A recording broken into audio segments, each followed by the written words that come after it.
Okay, you ready, Jackie? All right.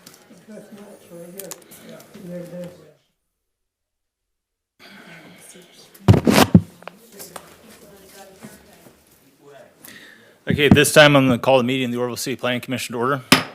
Please call the roll. Commissioner Flicker, Here. Commissioner Britton, Here. Commissioner Chapman, Commissioner Jenkins, Here. Commissioner Sears, Vice Chair Durling, Chairperson Robison. Here. Okay, at this time, if everybody will rise and join me in Pledge of Allegiance. Salute, pledge. I pledge allegiance To the flag of the United States of America and to the republic for which it stands, one nation, under God, indivisible, with liberty and justice for all. May be seated. Okay, instructions to individuals who wish to speak on agenda items tonight. If you haven't done so already, there should be some blue cards up there to fill out with your name and what agenda item you wish to speak on and hand them in to the clerk. It'd be appreciated. As is permissible by law and for the sake of efficiency of the meeting, your time will be limited to, I believe it's 3 minutes, correct? I will ask everyone, everyone wants to be able to have their say and be listened to and respected. And so I would ask everyone to, if you want that to be shown for you, that you do that for others, that there not be any comments amongst the audience. If you come up to speak, please speak to the commission, not to the public. And just be polite and courteous. It'd be appreciated. Thank you. When I introduce an item, I'll ask staff to introduce the item first, then the applicant will speak, then we'll open the public hearing. After everyone's had their say, then we'll close the public hearing and limit discussion between commissioners and staff. Okay, first item we have here is public comments, which this is for people who wish to speak on items that are not on the agenda, but pertain to the Oroville City Planning Commission. If there's anyone here who wishes to do so, now is your time. Is there anyone here who wishes to speak to the Planning Commission about something that is not on the agenda? Okay, seeing none, we'll move on. Approval of minutes, the Planning Commission minutes from September 26, 2019. Has everyone had a chance to review them? Are there any corrections, additions, or changes? No. There's a motion. Is there a second? I'll second it. There's a motion and a second. Please open the voting. Oops. Does anyone wish to change their vote? Seeing none, voting is closed. Motion carries.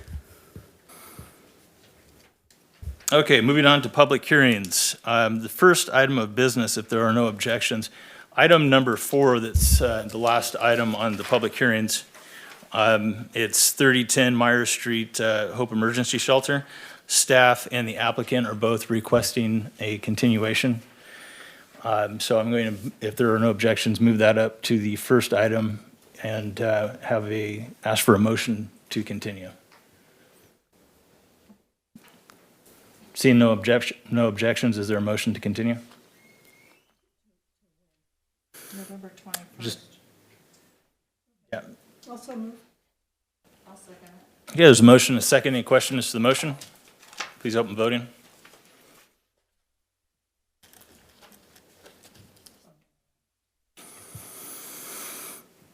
Does anyone wish to change their vote? Seeing none, voting is closed. What's,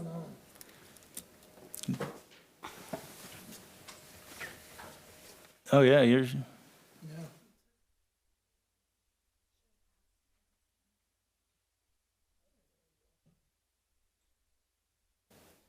Technology makes everything easier. Does anyone wish to change their votes? Seeing none, voting is closed. motion carries. Okay, so item number 4, if there's anyone here who is here for that, item number 4 has been continued. That is the emergency shelter. Okay, moving on to item number 1 on the agenda, approval of monument sign at Kentucky Fried Chicken Restaurant. Staff? Yes, Mr. Chairman and Commissioners, the Commission previously approved the complete sign program for the new KFC at its August 22nd meeting. At that time, we understood that the applicant would submit at a later date a pole sign for review, and we discussed the height of it and such at that time. Instead, we received an application for a monument sign. The monument sign does meet the requirements for height, location, and size, and it fits within the total square footage allowable for the sign program. We note that the monument sign is 58 feet distant from the existing monument sign that promotes the businesses behind the KFC. And the owner of the property visited and met with staff and had no objections to the KFC monument sign. She also expressed the hope that there would be room for a third monument sign along that frontage once the pad on the other side of the driveway is developed. So staff requests approval of this monument sign to complete the sign program at the KFC. Okay, thank you. At this time, I'll open the public hearing. I do not have any slips for this item. Is there anyone here who wishes to speak on this item who did not turn in a slip to the clerk? Okay, seeing none, public hearing is closed. Limiting discussion between commissioners and staff. Any questions or comments? I have a question. If there is a third monument sign, where would it be positioned? It would have to be at least 50 feet away from the existing To monument the sign. west or the east? Does it matter? Yeah, it would be to the east. Okay. Whoever builds that pad would probably want it to be right in between the wall that separates that property from the CVS Right, no, and I'm the very familiar existing with the sign, area. yeah. And the existing owner doesn't have any problem with this, of the property? No, she looked and Okay. did not have any objections at all. Thank you. Any other questions or comments? Yeah, I have a question. And the monument, it's only 8 feet tall. Wait a minute, am I even on? Come on, okay. 8 feet tall. So where it says the 2 inches of 6-inch copy of the line, is that gonna be covered by plastic? Or some other, what's to prevent someone from just walking up and, it's only 3 feet off the ground where the sign, the words go. Is that gonna be some kind of cover? What's to prevent somebody from just walking up and changing the words or stealing the letters? I have no idea what the answer to that would be, yeah. Okay. Because it's, as I said, it's only, well, it's about 3 to 4 feet off the ground. Off Yeah. and off the sidewalk, yeah. Right there. Is it manual letters? It says 2 lines of 6-inch copy. It looks like it's the whiteboard and the slide in those little letters. Yeah, my understanding is it's not going to be a changing sign, it's just going to be a static sign. So they wouldn't be changing it. Because that's not the way I read it in here. Oh, I see, the bottom would change, yeah, as to what their specials Right. were and such, yeah, yeah. Yeah. I'm just curious. I've seen ones that have like a hinge with a plastic that you can lock so that they can unlock it and open it, change your words. I'm just concerned because there's other businesses and I don't know what they're gonna say on that board. I will query the sign company and get back to you on that. So are you going to be okay? If making it's it- covered, if it's not covered, I'm not Yeah. okay. Well, vandal proof. Yeah, Yeah. I mean, somehow, if we want to make sure that that's a thing, then we can, Tamper proof, yeah. yeah. yeah. And in That's, full disclosure, my business is right behind here. I work in an office right behind it. So I don't want it to have something bad saying, you don't own the office, do you? no, Okay. not even close. Wes, do you, I will I'll suggest adding a condition to the approval letter that this be secured. Do you, does staff have any recommended language that you want to, that we could add into a motion tonight, or should we, are we going to need to continue this to make a motion on conditions of approval that have the proper wording? I'll take a stab at it. The condition might read, the changeable lettering underneath the sign shall be secured in such a way that it will be tamper-proof. Okay. I'm happy with that. Were there any other questions or comments, concerns? Nope. If not, I'll open for a motion. Just remember to include the added verbiage.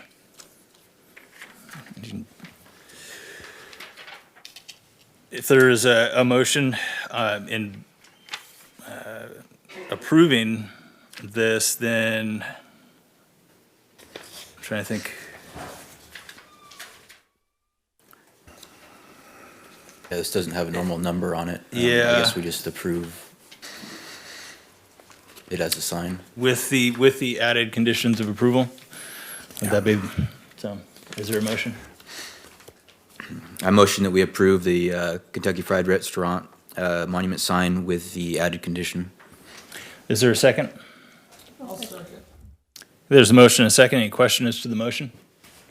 Seeing none, please open voting.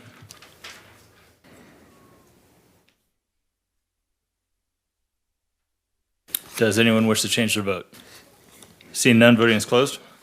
Motion carries. Okay, moving on to item number 2, approval of the Lakeside Place 2 subdivision, tentative subdivision map, extension. Director Urban. Thank you. Excuse me, I'd like to recuse myself from this. Okay, thank you. Thank you, Commissioner Britton. Yeah. 4 is a quorum.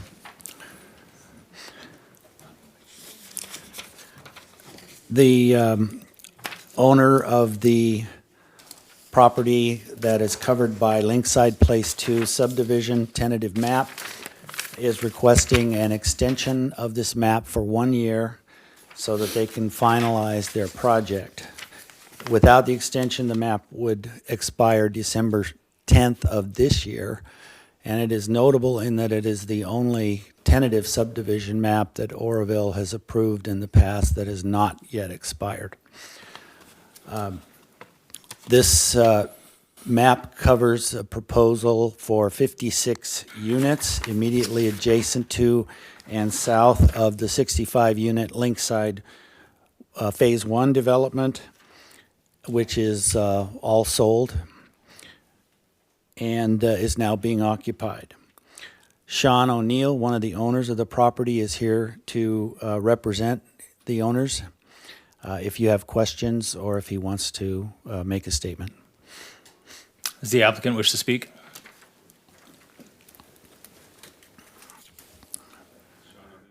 Zero McCourtney Road, Sweet Sea, Grass Valley, California.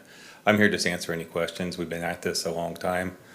I was originally the engineer, and now I'm the owner, so I'd like to get this finished up too. So we have, the timing seems right, and we have the buyer in tow, and there's actually gonna be people out there working this week to start cleaning up some of the old sewer lines and stuff. We have Sherwood Construction working on it and trying to get through the process this winter so we could finish building this spring. So basically here to answer any questions. Wes has been great to deal with, especially with the power outages. He's let me know not to drive up here last week, which I do appreciate, so. But anyway, so, any questions? We might have some more questions after we close the public hearing. Okay, thank you very much. Thank you. At this point, I'll open the public hearing. As of right now, I have one card for this item, which was yourself. Was there anyone else here who wished to speak on this item? Seeing none, we'll close the public hearing, limit discussion between commissioners and staff. Any questions or comments?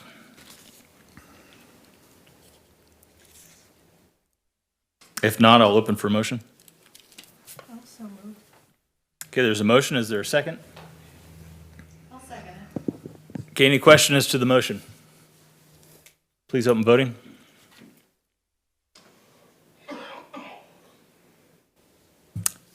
Does anyone wish to change their vote? Seeing none, voting is closed. Motion carries. Good luck. Okay, moving on to the big item for the night. Number 3, ordinance to prohibit the sale of flavored tobacco products in Oroville. I'll wait a second for Commissioner Britton to come back. Oh, he's here? Okay.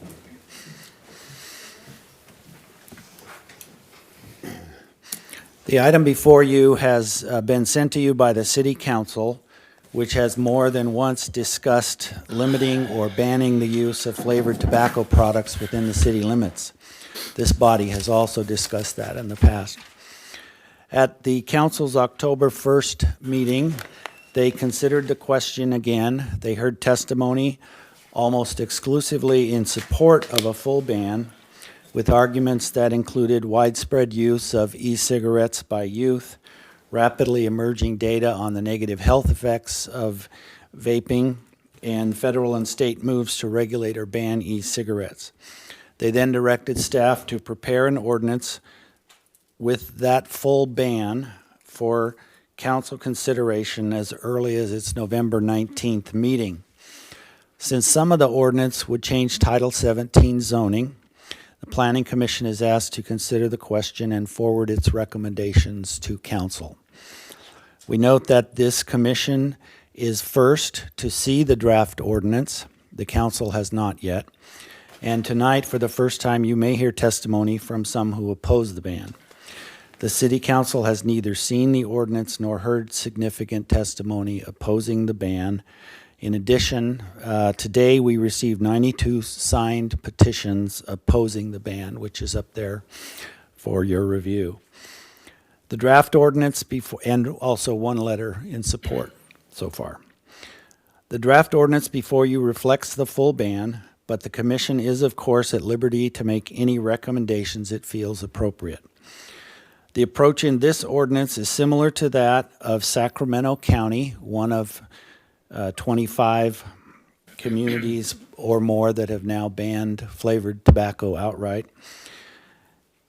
It would not change any other existing city smoking, tobacco, or tobacco retailing regulations. E-cigarettes would still be legally sold to adults only, but could only contain tobacco or liquid nicotine, not any added characterizing flavor as defined in the draft ordinance. Note that menthol, which has been a flavor additive for decades, is included on the list of banned products. Staff will prepare a summary and forward the Commission's recommendations to the City Council. However, we do request that the Commission also send at least one spokesperson to the Council to represent the Commission's recommendations.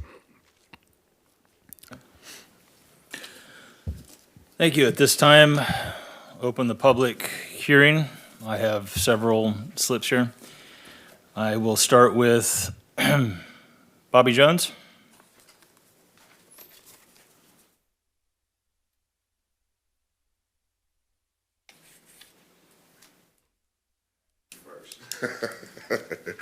Hi, my name is Bobby Jones. I'm a community member, and I'm a parent. My biggest thing is this is about the kids, our kids. I understand that some of the retailers, they're going to lose money, but when is enough is going to be enough to where our kids are making irrational decisions on using these products without understanding the harms that is coming their way. I mean, I've been tracking this probably for the last 3 months, and every morning I get up and go to work and I'm watching the news. There's something going on when it comes to this flavored tobacco products. It's harming our kids. We as adults, okay, we get to make our decisions, but at the end of the day, our kids are not able to make adequate decisions for themselves. And so when are we going, as adults, going to stand up and make these decisions for our children? Thank you. Thank you. Marissa Maxey. I apologize if I get anybody's name wrong. Hello, good evening. My name is Marisa Maxey, and I am the Advocacy Coordinator for the American Lung Association in the North Valley region. I am here tonight to give a little insight on the state of flavored tobacco policies in California and the U.S. Recently, the epidemic of deaths and lung injuries associated with vaping has brought to light the danger that flavored tobacco products may pose to youth. In response, a growing number of communities all over the United States are very rapidly passing policies intended to protect their community members, especially their most vulnerable. In 2019, entire states have enacted restrictions on flavored e-cigarette products, including Oregon, Massachusetts, Michigan, New York, Rhode Island, Utah, and Washington. At least 220 different localities have passed ordinances either restricting or entirely banning flavored tobacco products. In California, at least 28 communities have implemented total bans on flavored tobacco products, including menthol, with another 16 communities passing restrictive policies. The impact of these policies is substantial. In urban locales, large numbers of retailers have adapted to new ordinances. Sacramento's total flavor ban affected 370 tobacco retailers. And in unincorporated LA County, over 700 retailers removed flavored products from their shelves. Rural California communities have also begun to take steps to preserve the health and well-being of their youth. Both Mono County and unincorporated Yolo County have comprehensive bans in place on flavored tobacco products. With neighboring communities, such as Chico, also considering flavored tobacco restrictions, this ordinance gives Oroville the opportunity to be a leader within Butte County while safeguarding the health of its youth. I appreciate the opportunity to speak. Thank you. Ellen Michaels?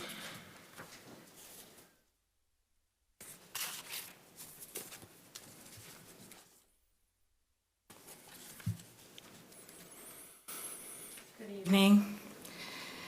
My name is Ellen Michaels, and I'm the project director for the Tobacco Education Program at Butte County Public Health. And I'm here because flavored tobacco products are a public health issue. They're an issue because the tobacco industry recruits. They can only sustain themselves by recruiting replacement customers for adult users who quit or die. Children, youth, and young adults are their targets because these are the individuals most likely to succumb to nicotine addiction. And flavored tobacco products play a major role in introducing youth to tobacco products.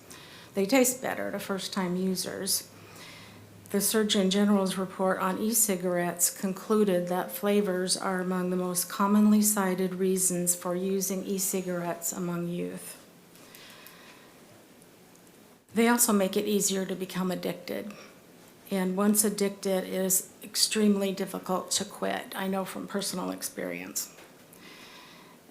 Why does this matter? Well, it matters because, as we all know, tobacco kills.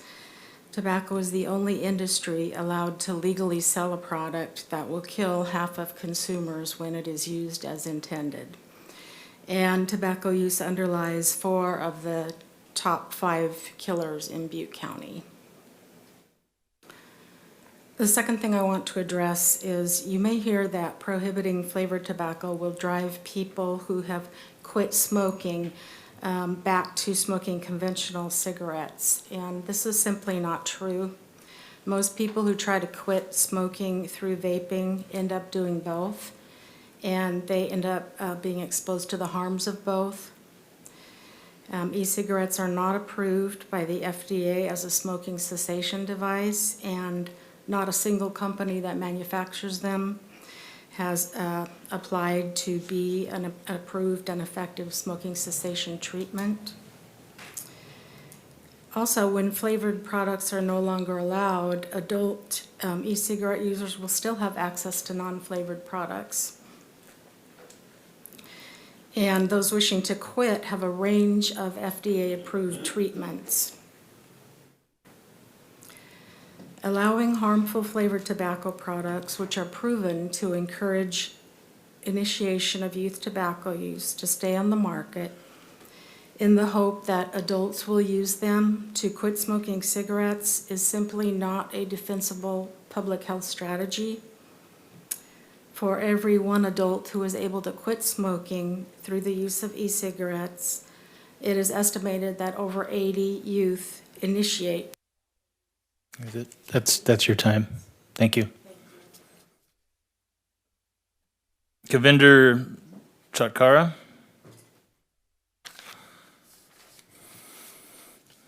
Hello, my name is Kavinder Chakara. I go by Kenny. I'm a local businessman.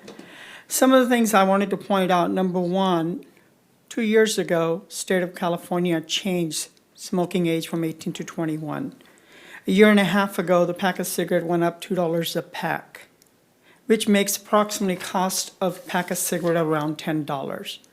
So most youth, if you think are getting cigarettes from retailers, I don't think they can afford $10 because most parents are not giving their children extra $10 for a pack of cigarette.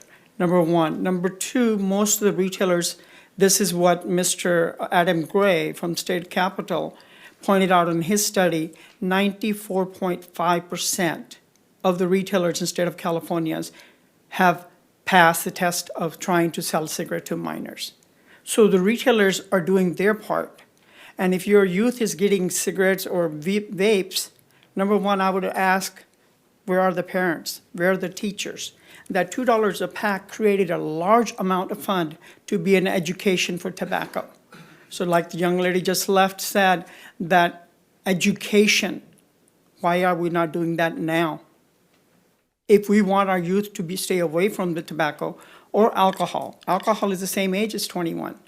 And if you buy alcohol under 21, you're penalized. And the state, for tobacco, they don't want to penalize the person who's possessing the tobacco. So the point is that if you're going to go look after small business people, and I understand, I have 4 children, and I don't want any of my children to smoke, even though they're all adults. But at the same time, what happened to my rights as an adult? What happened to the right of my customers, who's an adult, over 21, buying a legal product from a licensed facility, and then you're telling them, okay, I'm diabetic, so I'm not supposed to have Coke, but you said no. Mr. Damon says, Kenny, I'm sorry, in Oroville, we only sell Coca-Cola. You can't have Diet Coke. What happened to our freedom? What is the right that we as an adult, I can go fight in the war, but you're telling me I can't smoke, or I can have cannabis, or I can have flavored alcohol, but I can't have flavored cigarette? And this is my customer's right as an adult, 21 years or above. The other thing I would say that in San Francisco, where they've passed a full ban, most people, what they have gone is instead of buying one bottle with a flavored product in it, now they're buying one nicotine plain and then a flavor one, and then going home and mixing it. You know how much extra danger you can cause because you don't know what you're mixing? And then we have a black market in Oakland. Thank you. Thank you. Lisa Brown.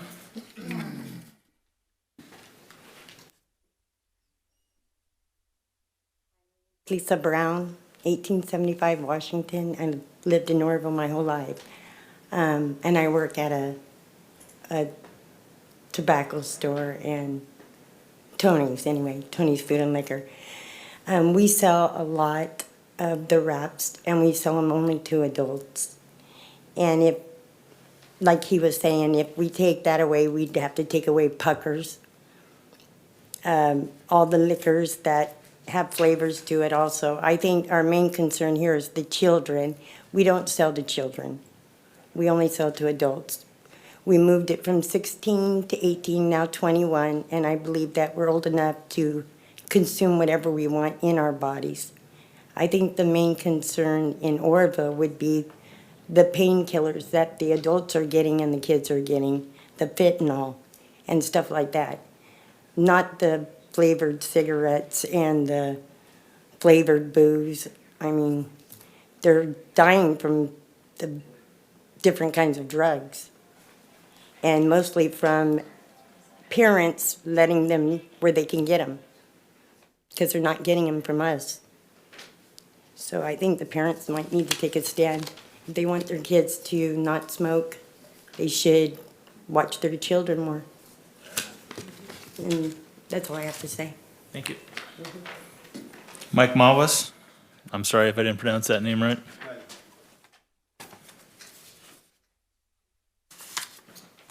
My name is Mike Mawas. I'm owner of local business over here. I think we all agree over here in the room, our youth or anybody under 21 should not be smoking cigarettes. But approving this ban, I don't think it's a solution. It's gonna create a black market. People's gonna make that vape in the garage, in the backyard. It's not approved by the FDA. I don't think it's right. We're gonna lose a lot of business, a lot of money as a small business. If we want a solution, we need public education, school programs. I think that's the way to fix it. Thank you. Thank you.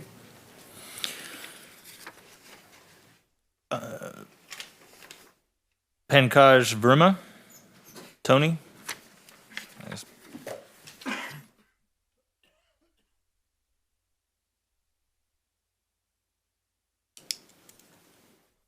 Pankaj, and I own a business here in Oroville. Almost everything has been covered by everybody.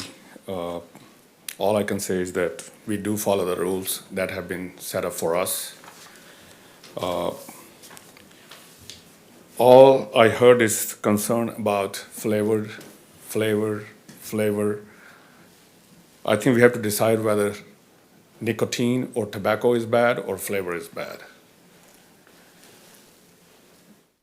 If we have to ban the tobacco, not the flavors, because that's what will solve the problem if we are going after it.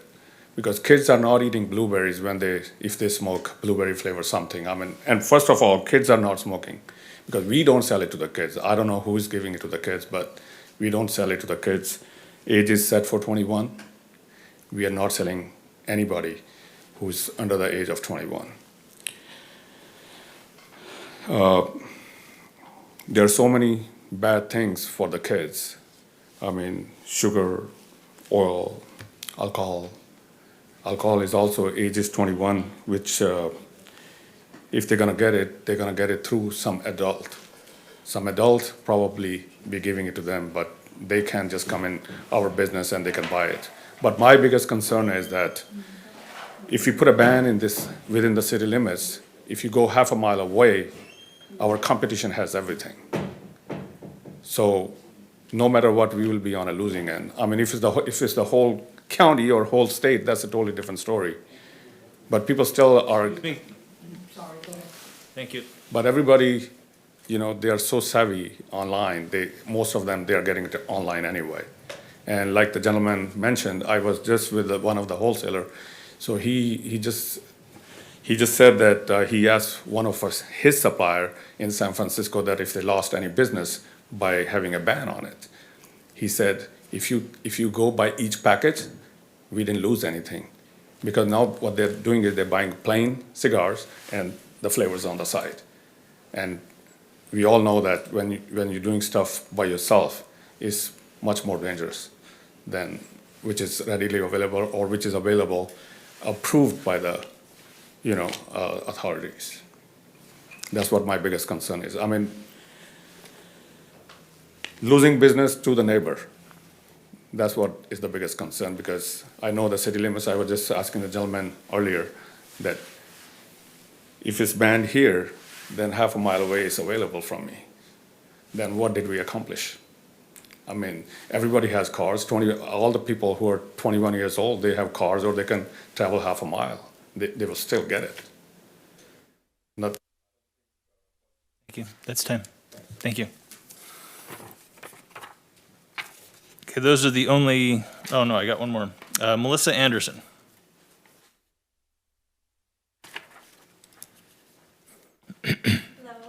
I'm Melissa Anderson. I work at a lot of schools. I work directly with students. I'm a tobacco educator. I work in Oroville with middle school students and high school students. Part of the work that we do, we educate on tobacco all the time. It's really hard now with all these flavored products and vaping. It's really hard. Schools are calling all the time for us to give more presentations. Lots of students are engaging in this, in vaping flavored products. But one thing that we do is we survey all these students on their tobacco use. And I just want to read you guys a statistic from Oroville Union High School. This, I think, was from our 2017-2018 school year Healthy Kids Survey. Their perceived difficulty of obtaining tobacco at these stores is ninth graders, 20% of ninth graders said that it's very easy to obtain tobacco products. This is specifically e-cigarettes or vaping devices. And then 25% of 11th graders said it's very easy. So I just want you guys to have that statistic because that's what kids are telling me all the time. It's easy. You think that they get it online? They don't. They tell me that they buy it at school, that they buy it, have a friend's brother buy it for them at the retailer. I also, if kids are caught vaping, schools will call me and I'll go in and I'll do like one-on-one interventions with students to give them the real education, how much nicotine is actually in these products that they're vaping. A lot of times it's equal to like packs of cigarettes. These kids are vaping the nicotine quantities of like a pack of cigarettes a day, and it's just, it's crazy. I don't know if that makes sense to you. But what my point is that they're getting it. They're getting it from retailers, and I'm sorry, I don't want to, that's what they're telling us. And all the kids love the flavors. They love them. So that's, I don't know, those are just the points that I want to make. Thank you. Yeah, I don't have any more slips. Was there anyone who did not turn in a slip who wanted to speak on this item? Please come forward and state your name for the record.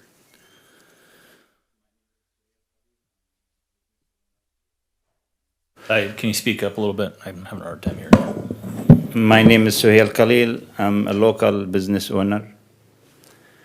I don't think this is it's a very good solution to resolve the problem. We are adult, we have rights, and we are, as business owner also, if somebody will buy any kind of cigarettes or flavored or not flavored, I think as long as he is 21 years or older, he could choose whatever he likes. And this is, we cannot like eliminate rights for everybody, this is not right.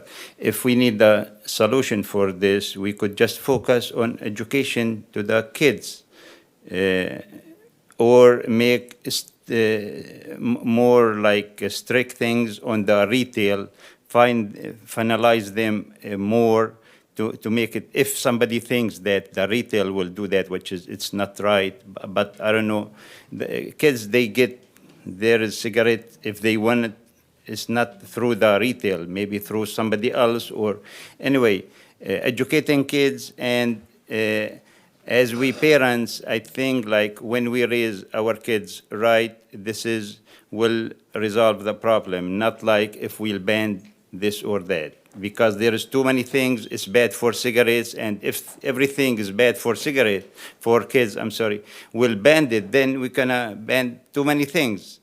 Sugar, alcohol, it's, I don't think this is right to just ban this thing. Thank you. Thank you. Was there anyone else who did not turn in a slip who wanted to speak on this item? And I would ask if, for the two of you who haven't filled out a slip, if after you speak, if you could go ahead and fill one out and hand it in the clerk, because it helps her spell the names correctly for the record. Thank you. Sir, if you want to state your name for the record, please. And I've been smoking since I was 13 years old. I started smoking when my grandparents started buying me cigarettes. I couldn't buy them. The vaping products, granted it's not good, but if my grandparents or my parents would have been worth a thing, they'd have kept me away. They'd have not smoked around me. You can't blame the retailers, and you can't stop. This is America. I mean, come on. It's legal federally. How are you going to outlaw it here in town? It's got to be responsible parents and all these responsible store owners that have come up and already spoke, saying they don't sell. You know what I mean? I was never able to buy a pack of cigarettes till I was 18, 19. But it was my irresponsible grandparents and parents that helped me smoke. So, I mean, that's about all I got to say. It's America. Thank you. Thank you. Is anyone else who needed to fill out a blue card hadn't?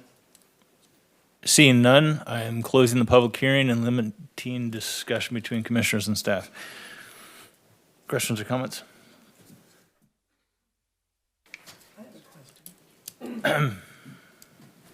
Commissioner Sears? Are there any, does anybody know of any efforts being made on a statewide level? Well, when this item had come up before, was it already a year ago that this came up before, or was it, I don't remember how long ago,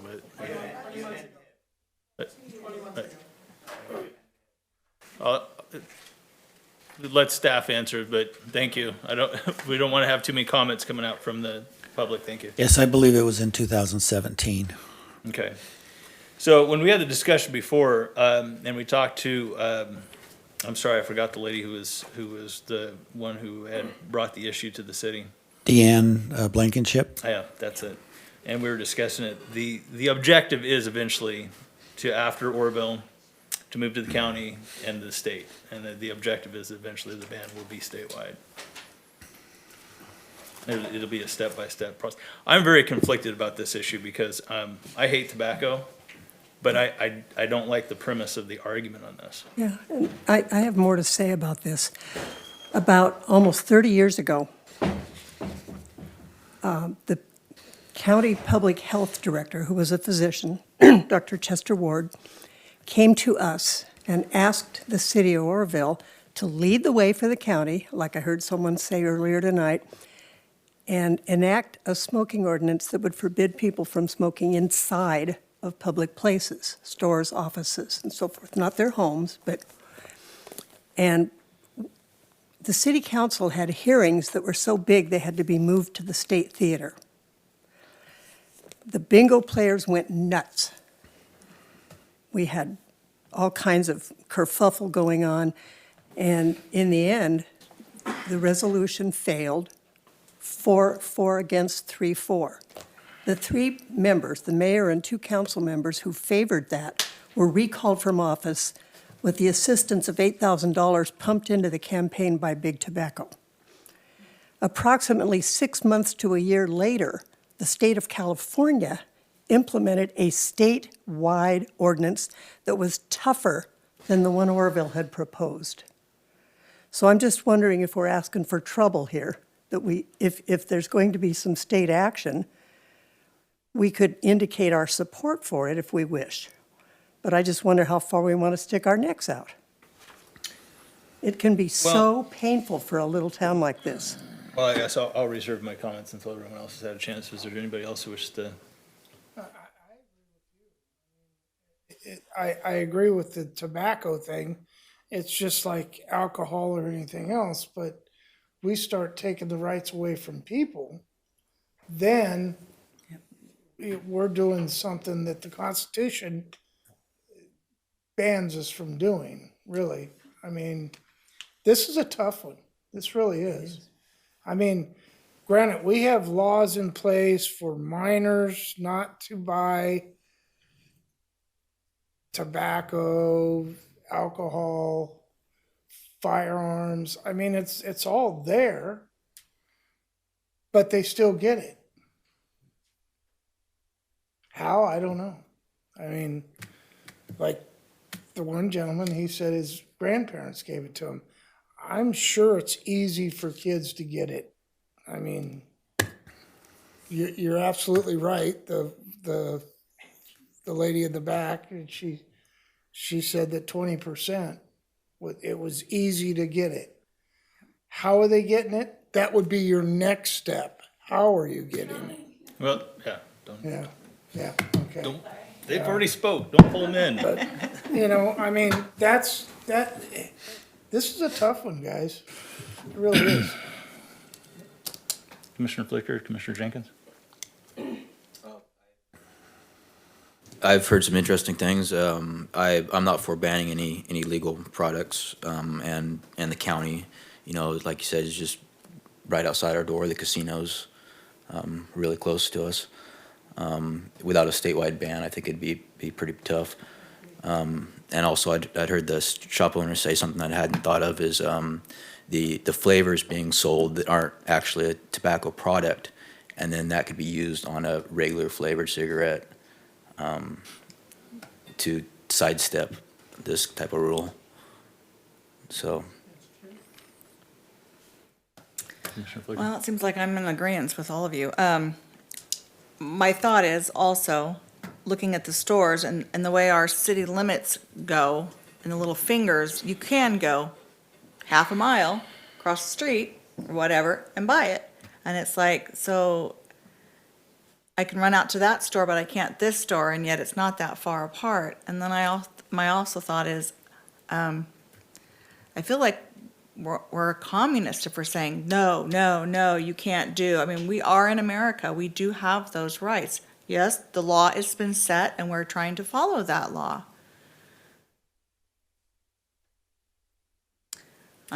The concern about buying it somewhere else in Butte County is not something I'm focused on, because like I said, I know the objective eventually is to have a larger ban. I actually more fundamentally, honestly, if there was an effort to ban tobacco outright, I don't know. I still don't think that I would be for that, because I fundamentally believe in freedom, and the number one freedom all of the freedoms are based on is the freedom to make bad choices. But I would understand it more. I would buy into it more, because I do hate tobacco. I hate the smell of it. I hate opening my window and having my neighbor's tobacco smoke drift into my house. Ironically, that doesn't happen if they're vaping. But the premise that because it's flavored, that specifically means that they're targeting children. If we endorse that, that is a precedent for an argument that, well, then so are we going to then argue to ban flavored tobacco or flavored alcohol? You know, and there's been a lot of efforts to ban high sugar products as well. You know, and the age limit was recently raised to match alcohol from 18 to 21. Mm-hmm. And I already have some philosophical issues with that. The fact that, you know, we complain about our younger generations being children longer, but we keep moving the age of when they can do things up. But we don't move the age to when we can send them off to war, or make them pay taxes, or vote. Or let them get married. Yeah, and I think that the problem is that we have things like this come up and people don't get into a deeper philosophical question about what this kind of stuff means, what choice means, and things like that. If the number one issue, and this was brought up before, it was not brought up this time, but it was brought up before, the number one issue was, and I've seen the ads for this, but with the flavored tobacco and flavored vaping, was the brightly colored packages and the sense that it was making it look like candy to children, and that via that it was getting their attention and the flavors were pulling them in, and it was that it's visual. So when you walk into a retailer, even though they can't buy it if they're under 21, it's there for them to see. That was brought up last time. It was not brought up this time, and we had a pretty big discussion about addressing that issue. And the people who were advocating for it at the time, when they saw that we were going away from a ban and going towards coming up with regulations that were either going to disguise that in the retailers so that it wasn't visual for children coming in to buy other things, or restricting it to strictly tobacco shops, which no one under 21 can go into, so there wouldn't be unless it's breaking the shop's breaking the law, there wouldn't be an issue with children seeing the packaging. We started discussing about that. When they saw that, they pulled the item, and then did an end around and went to the city council, and then now it's back to us here, which I had some issues with that as well. But I think there are concerns. I don't buy into the premise about the flavored tobacco. I don't like the way that that's going, and the flavored tobacco is strictly targeting kids. I don't like that argument. I think concerns are valid. But I think that it requires a more nuanced discussion and approach than just an outright, than banning it for everyone. So with that being said, I am not in favor of an out-and-out ban. But I still think that if children going in and seeing the brightly packaged items getting their attention, the flavored tobacco marketing, the marketing aspect of it to children, I'm still in favor of those remedies that we had discussed previously. About one, either making it more difficult where it wasn't, visual within the retailers, or restricting it to tobacco shops. But I'm not for an out-and-out ban. So none of that got Yeah, it got pulled. disguise it or hide it or.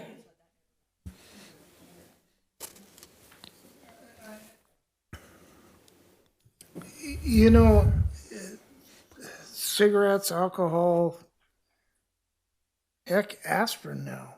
Everything's behind a lock and key. You can't, a minor, even an adult can't get it easily. You have to ask for it, and it has to be over the counter. Or you have to, you walk into Walmart, you can't buy Advil. You can't just take it up to the counter.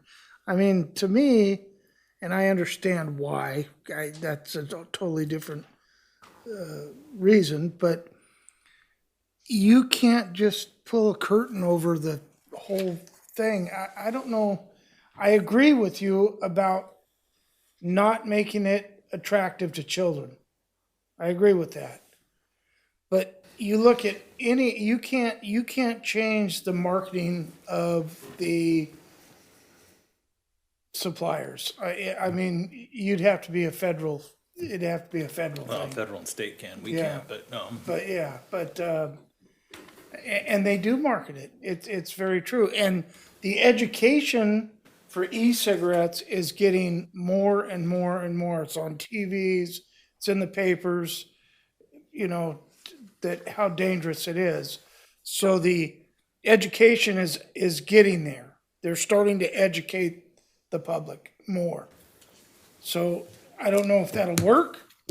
It just started that I noticed in the last 8 months. I don't know what you guys seen, but yeah, the education they're pushing it out there. So I'm totally against the all out ban too. But what's the answer? I don't know what the answer is. I really don't. Well, I don't know, are there any other questions, comments? Was anyone else interested in, how did everyone else feel about the previous discussion that we'd had regarding limiting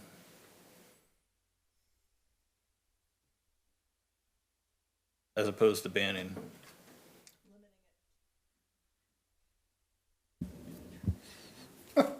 Limiting it to, as in just the smoke shops, you mean, or limiting it Yeah, that into was one that you option. can't That was- see inside? That was one discussion. We had two different things that come up, and one was, putting a requirement on that it couldn't be visual just from standing at the counter. To where somebody who was underage could just see it going in. And then, from that, the discussion would also come out about limiting it to, smoke shops, because strictly tobacco shop, nobody under 21 should be going in there anyways. Yeah, I wouldn't be in favor of any of that at this meeting. It wasn't brought to us. But that it way. would, I would vote against it just because We're just- it wasn't brought that way. it would be a recommendation to the city council, and if we wanted to see specific wording, we could have it come back. They wouldn't have to make a vote, but I'm asking, so if, Yeah, I'm a no on that. okay. I know where you stand. Sure, serious?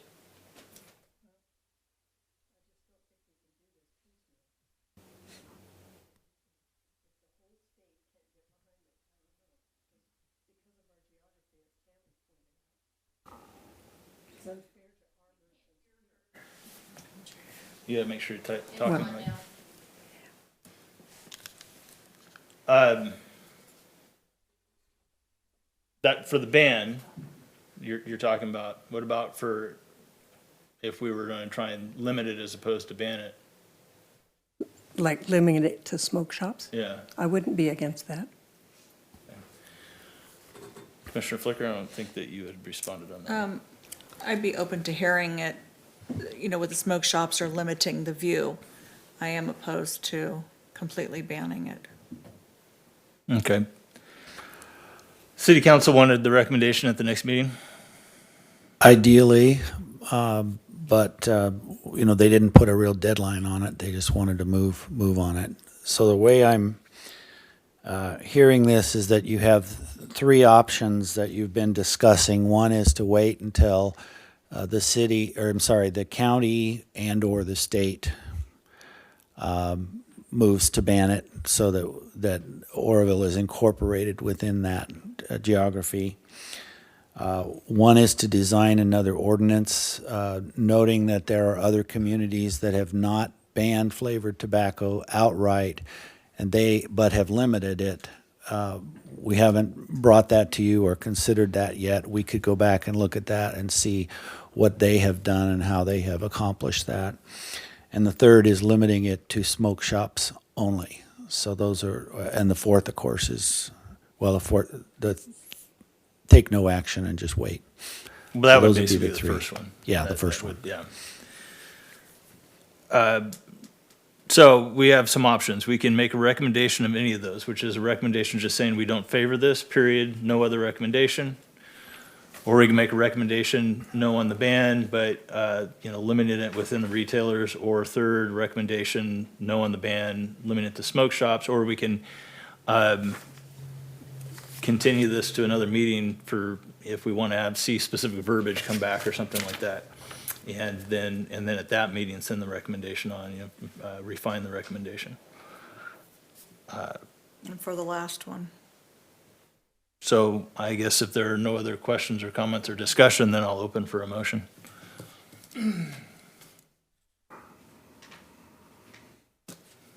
Yeah.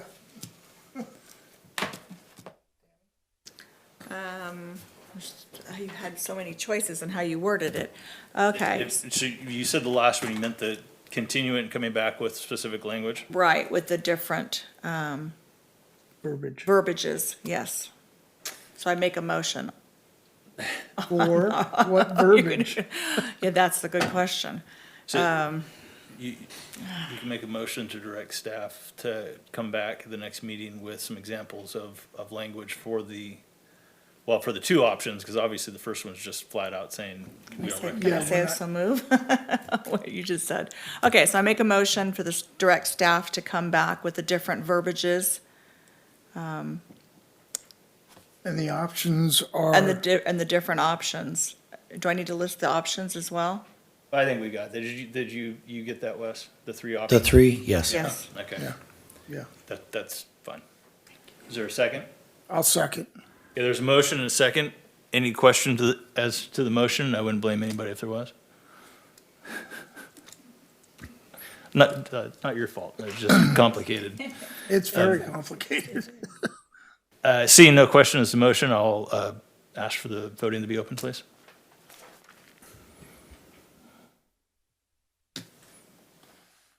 Does anyone wish to change their vote? Seeing none, voting is closed. So to clarify for people in the audience. Motion carries.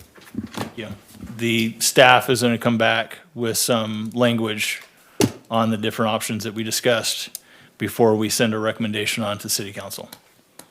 So, and that will be you specified continue to the next meeting, right? Correct. Yeah, that'll be the next meeting, November 21st then is the night. November 21st. Can I say something?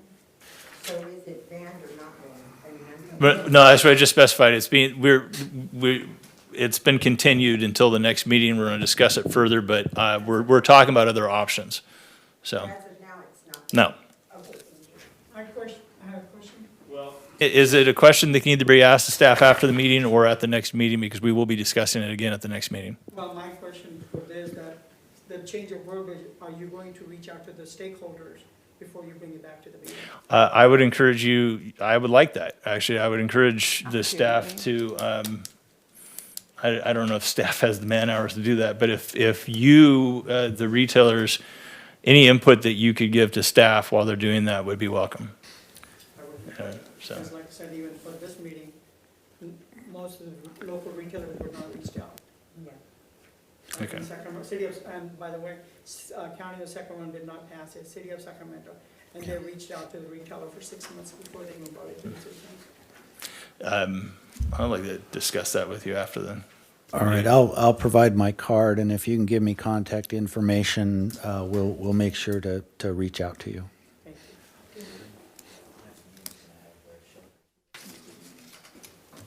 Yeah. Yeah, it is. It's the week before Thanksgiving. Yeah. I mean, if it's, I'll talk to you about it after the meeting. We'll figure it out. Yeah. Okay, so moving on to the next item.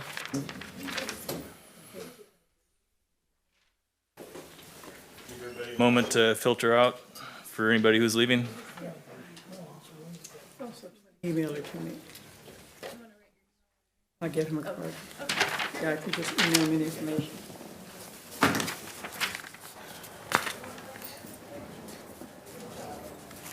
Okay, that's the end of our public hearings. Moving on to regular business, South Oroville rezoning workshop.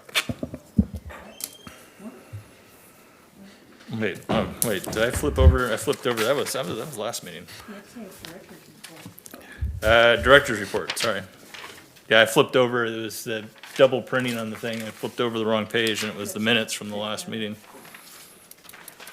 Okay, Mr. Chairman, I'd like to make a note on item 4. We did, which was the Haven of Hope, which has been continued. As part of my director's report, we have received an administrative application for a 6-bed residential care facility at that same location by the same applicant, which is, we're reviewing that application now. If approved as submitted, it would be a use permitted by right in the C1 zone. The applicant then, if this is approvable, would then withdraw the Haven of Hope application after that. So they have asked for. I'm sorry, could you repeat that? That wouldn't come back. I should have mentioned that before. I neglected to do that. I forgot. On October 21st, last week, Haven of Hope submitted an application for a 6-bed residential care facility instead of the 25-bed emergency shelter. So they have significantly downsized their project and have filed this application. They requested the hearing continuance until the application could be properly reviewed and either approved or denied. At the same address. Because then that bypasses the requirement for all of this. It would, Yeah. yeah. We wouldn't come back. No. Is that why? Yeah, there's a cutoff number for most everything. Yes, a residential care facility with 6 or fewer beds is permitted by right. Right, yeah. 7 or more beds requires a use permit.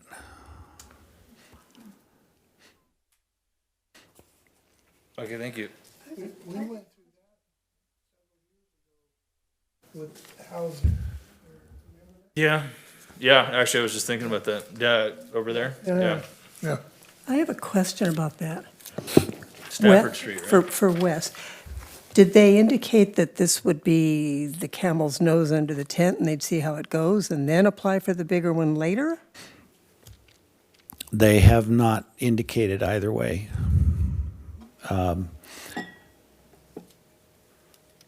We have not received the management plan that the Planning Commission requested, and instead they've worked with their attorney and have submitted this application. I actually kind of wondered if they were going to do that. it's certainly a more manageable project for someone and more manageable in the community as well. Well, then, do they anticipate having other locations elsewhere? It's not been mentioned, and I don't get the sense that they do, so. So since it's not coming back to us, we won't see it, but do they still have to follow some requirements Yeah. as to like animals that are still on the property or trash or? Yes, there are a number of limitations to a residential care facility. Animals is not mentioned. That's like 24 hours residential care. Yes. Okay. And so they have some, their plan includes a dorm room area and then a day use area, and does not mention animals. But knowing what they have proposed in the past, we'll be looking at that very carefully and scrutinizing their application, and may add conditions onto it that cover all the things that have been discussed. But Wes, if the law says if it's 6 or less, I mean, is it totally up to you as the city, not you, the city, to bring up those questions? By right, 6 or less, they can still have a care facility, correct? Yes. So, Well, there's still, I mean, it would be the state requirements after that. Yeah, They have to yeah, match. so ADA it's- compliant. But there's still certain, I mean, they still have to get certain input from the local safety, basically the police department and everything, right? So So we'll that's basic on every application, whether it comes for the planning commission yeah, or not, but so. still, I mean, they're, Yeah, it's just, our options are limited, but Yeah. that's the point. I do apologize. I should have brought this up at the beginning when you were continuing the public hearing. It's germane, it's information that the applicant should have been here, and so I do apologize for that. I have another question.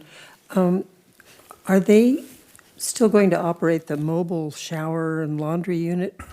Yes, they are operating that It's a now. and separate entity? Yes. So is it required to be parked at this place at night or anything like that? I mean, I don't know.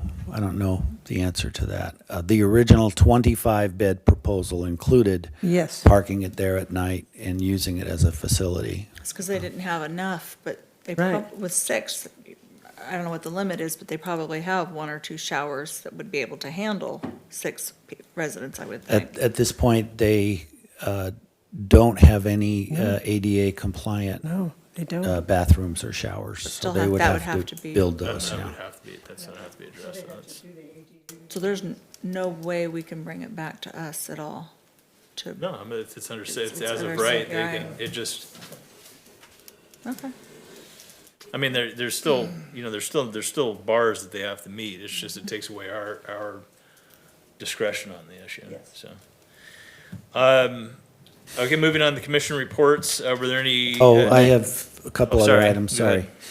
sorry. I would like to take the pleasure of introducing Connor Musler, who is sitting behind us all evening. He is a new student intern in planning. He started today, and he is a Butte College political science major. Yeah, cool. So, Welcome.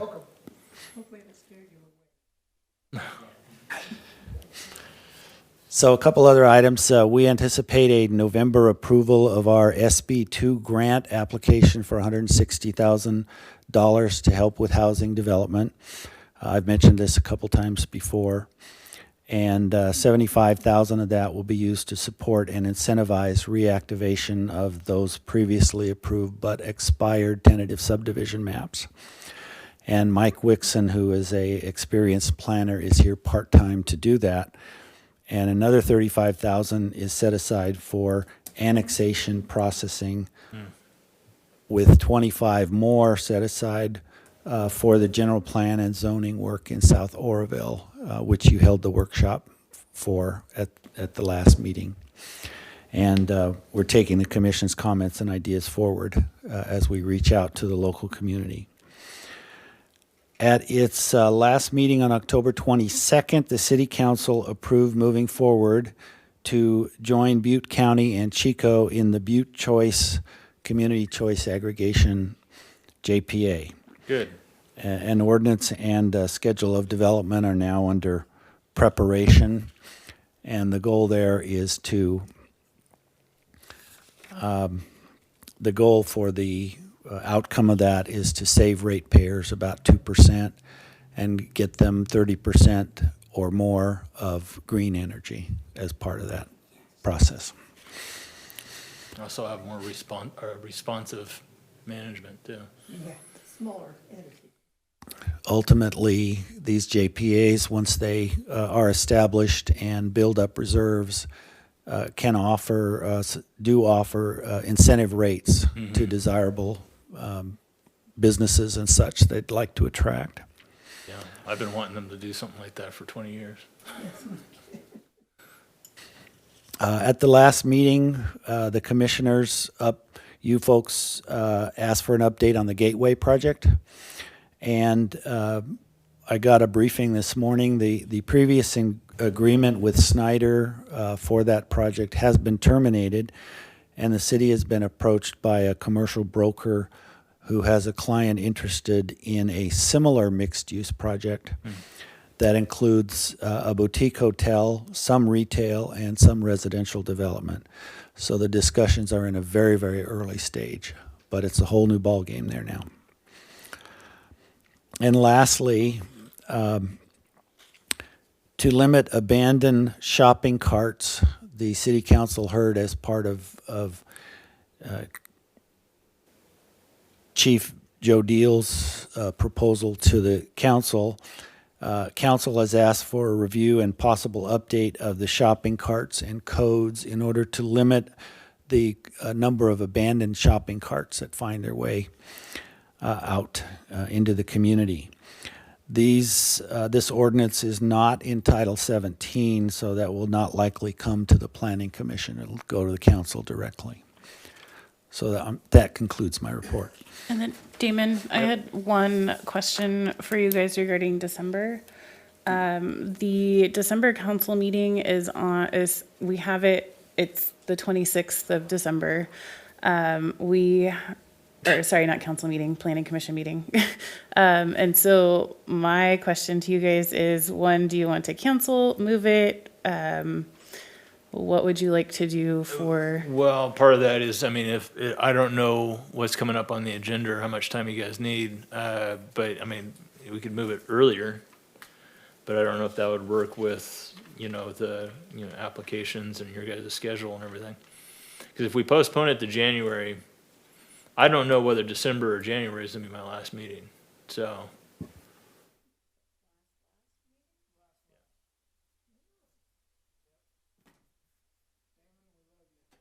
Oh, thank you, I appreciate that. Is that because of? No, I'm moving to Sacramento to start a life with my girlfriend. Did we just lose power? No. So. Look alive. Sorry. So, yeah. What Sacramento are you going to? They dimmed the lights. West Sacramento, actually. West? Yeah. It's like in out. So, Well, kind of just over the river from Midtown in the West Sac. Okay, Yeah, yeah. so So probably. it's area, a lot of buildings over Yeah. there. so my question Good stuff out there. Good question. to you guys, just in trying to reschedule if we wanted to move it in December, we're tentatively looking at trying to have the all city staff and commissioner and council member holiday gathering on the 19th. We can find a different clerk if we did it the previous week, but I will be out the previous week, and so that puts us to like December 5th, and you guys just had a meeting November 21st, so I'm trying to find out what works for you guys, or if there's another day. What do you guys want to do? I don't think that the 26th is probably not gonna work. You're not gonna probably have a quorum because if you look at that, a lot of people are gonna take that week. Or that week. Are you saying there's some sort of holiday around that? Yeah. Keep but, you know, the 26th, We're, yeah. you know. You're gone? Tentatively, the 19th, we're trying to schedule a staff holiday party. If you guys choose to meet on that night, we'll have to figure something out. I'm planning that. Let's all just get together and party. I mean, I'm planning that gathering and you guys are invited, so. Yeah, that's. And that's why I was gonna ask if maybe you guys are available the 18th or the 16th. Now, is there another commission? Nope. No? The 17th, we have a council meeting.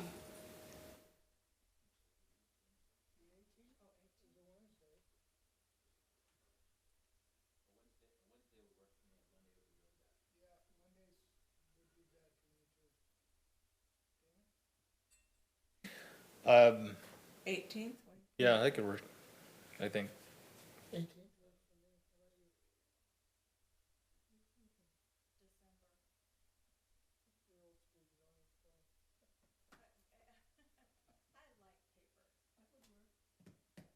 So tentatively, it sounds like we have 5 yeses for December 18th. Mm-hmm. Okay. Okay. That is the only thing I had. Probably, I mean, I might have to, I should put a reminder in here right now.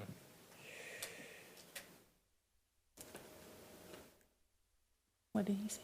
I'll put it in his calendar. Okay. What did you say was on the 19th? Is that something for city? So we were tentatively the only date available that we could find for the venue for our staff and commissioner council member gathering that we do is the 19th, and because the venue is only available Thursday through Sunday, and at the end.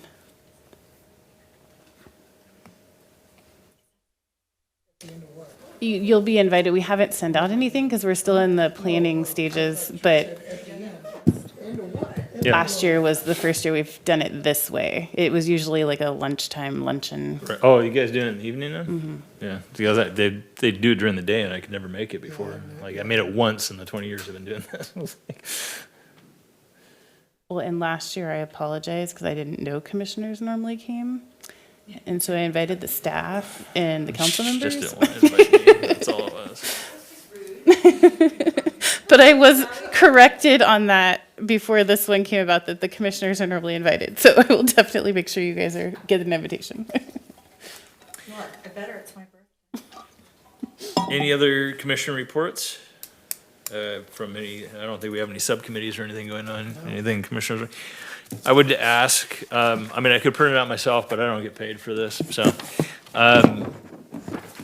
Print the agenda out separately from the packet, because I kind of, for whatever reason, because, you know, I sit here and I look at it, and this is kind of how I go through the meeting, and this gets flipped over, and then the final page was printed on the front page of this, and then there was a page of minutes in there or something like that, and it was, Just print the agenda one. yeah, just that separately. Everything else can be double-sided, but this is what I operate off of. No. Hush. All right. It's moving on. We will adjourn to Thursday, November 21st, 2019. Washington 5, Houston 2. Really?